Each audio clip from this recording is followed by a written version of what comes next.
Welcome back to the channel, you guys. Happy Friday. This is United Buzz. I'm your host, Clara Mutoni, and I'm here today with you to talk to you about Manchester United and everything Manchester United. Now, United is scrambling back to the market transfer because they lost on Matheus Fernandes, and 3 of Manchester United players are out of the World Cup. And meanwhile, the rest are still like dreaming on. They have qualified. So we are going to talk about that, and we have a special surprise for you. It's a special segment for you at the end of this show. And before I dive into it, please subscribe. I know I always ask you this, but there is no way I cannot ask you that. It's the simplest way to support the channel and also be part of the family.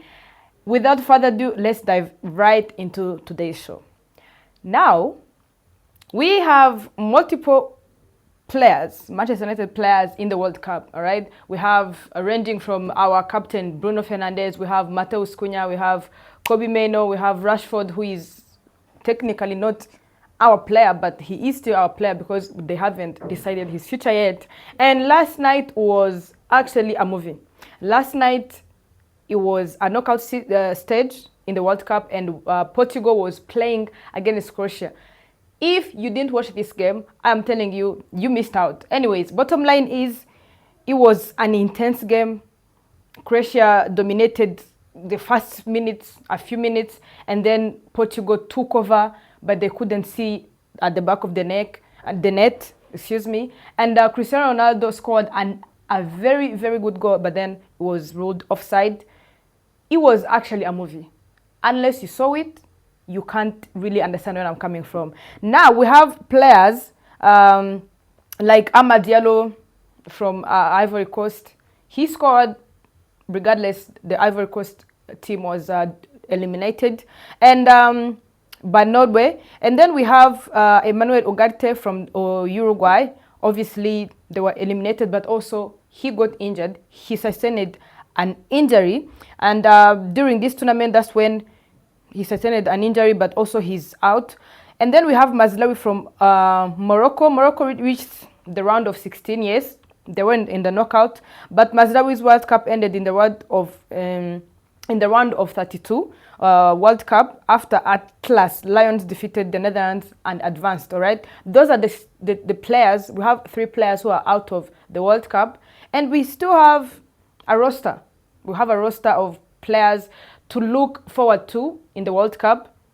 We have Bruno Fernandes, obviously, for Portugal. We have Diogo Dalot for Portugal, even though they don't really, give him a lot of chances. We have Kobbie Mainoo from England. We have Matheus Cunha, Brazil, obviously. Marcus Rashford, he's technically not in our squad, but he is in our squad because he is in Manchester.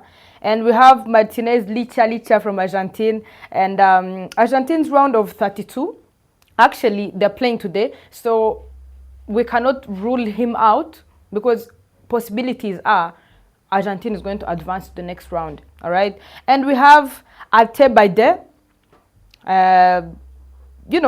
He was eliminated earlier with Turkey, if counting all the tournament participating, because, all those clubs, all those teams, and national teams, they have our elements, and these are elements to look out for. And last night, before I dive into the transfer news, because I always want to give you an update on the World Cup, I saw some rude comments online. They were talking about, well, was that really, did the Croatian player touch the ball on the second goal, the second disallowed goal in the last additional minutes? Because it was supposed to be 10 minutes of additional time, but it stretched until the 19th minute. That's where I couldn't believe the referee wanted chaos.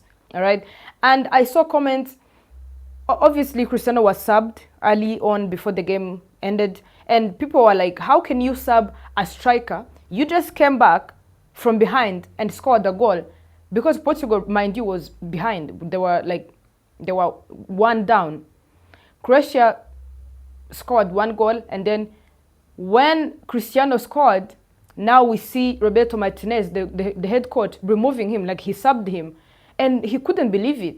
First of all, this could be his last game for the country. He's done a lot for the country. Well, they haven't gotten a World Cup yet, but he's done tremendously for the flag, for the nation. And you're subbing him, you know you might get into extra time, and you're bringing in a holding midfielder.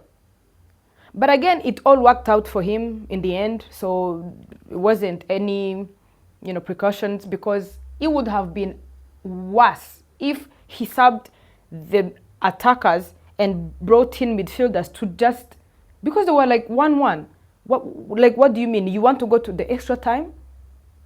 Anyways, and I saw some comments. Obviously, Messi fans are always, you stay late to watch the GOAT. Let's let's call a spade a spade. You stay all night to watch Cristiano and then go ahead and bash him. That guy is pushing for something. He is still top of his game. He is scoring.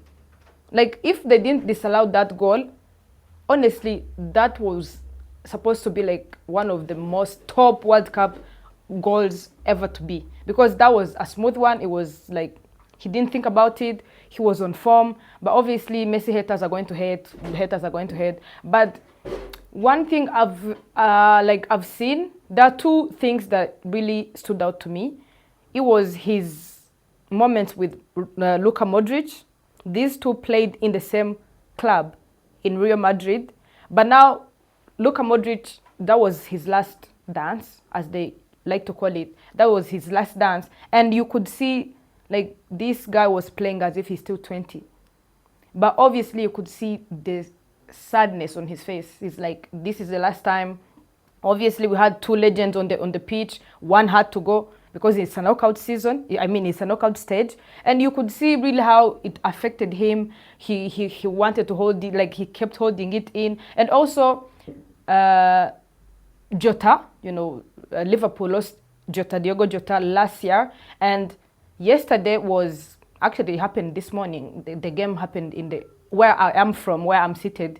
It happened in the early mornings of today. And that marked a year since Diogo Jota was, like, they lost him, he passed away. And you could see, like, Cristiano, obviously, every single time he's going to, after the game, he wears Diogo Jota's shirt, jersey, and they pose for a picture. And after that, he said, this is for, like, Cristiano Ronaldo said, yes, it is for me and as a team, but also it's for Jota because he would have enjoyed this World Cup. It was very beautiful to see. And also as a fan, as a supporter of, the GOAT, I was like through the roof, because that game brought every emotion out of me. Every single one. Like, the ball wasn't even staying in the midfield for even seconds. It was like, it was very, like, among all the games I've watched in this World Cup, that was the game that really stood out to me, because it was a do or die, right? And our guys, our men, well, what can I say? Anyways, let's dive into the transfers. Obviously, Matheus Fernandes, Manchester is like, okay, that's too much. That's too much money you're asking. But then they missed out on our possible signing for this season, all right? Now, they have open talks with another West Ham player called Somerville. And this is, he plays for Dennis, Denmark. And let me tell you one thing. As a supporter who wants to hear only news of any possible signing, we need midfielders. We do not need left wingers. We do not need right wingers. Yes, we have lefties. We also need a right winger, but he's not a priority, really. He is not a priority. And now Manchester United is struggling, like they're stumbling through every possible player that is out there. Everyone who is on the market seems too expensive for them.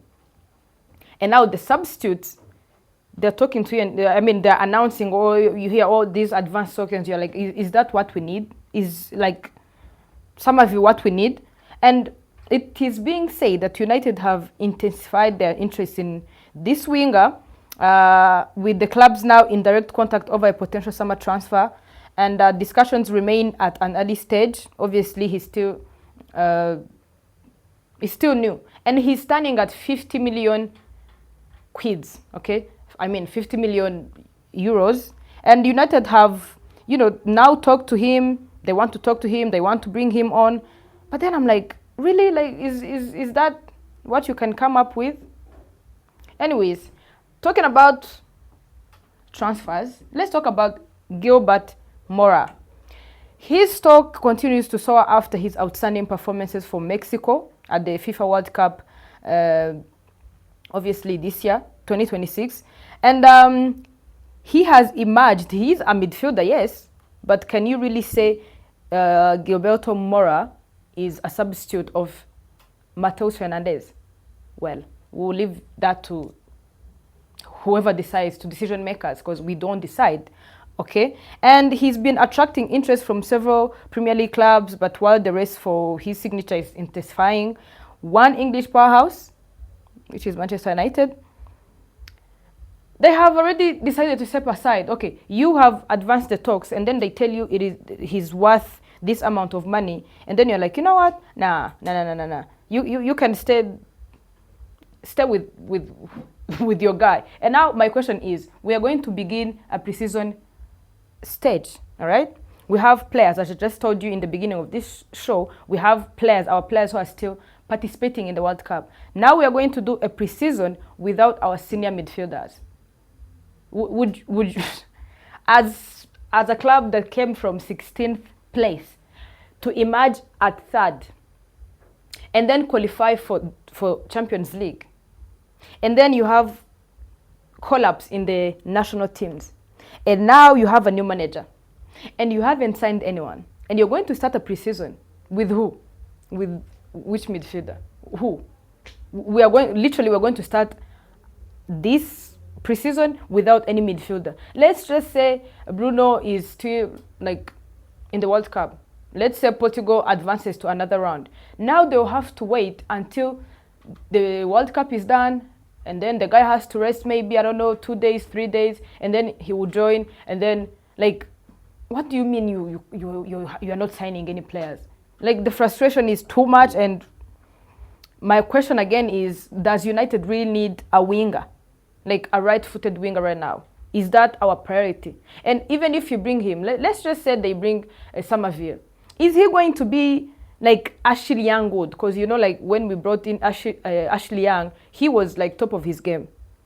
So are you going to say, I missed on this transfer because he was a bit expensive, and I got to go with whoever is not expensive, but he's like this good? Can you convince people that this is going to be?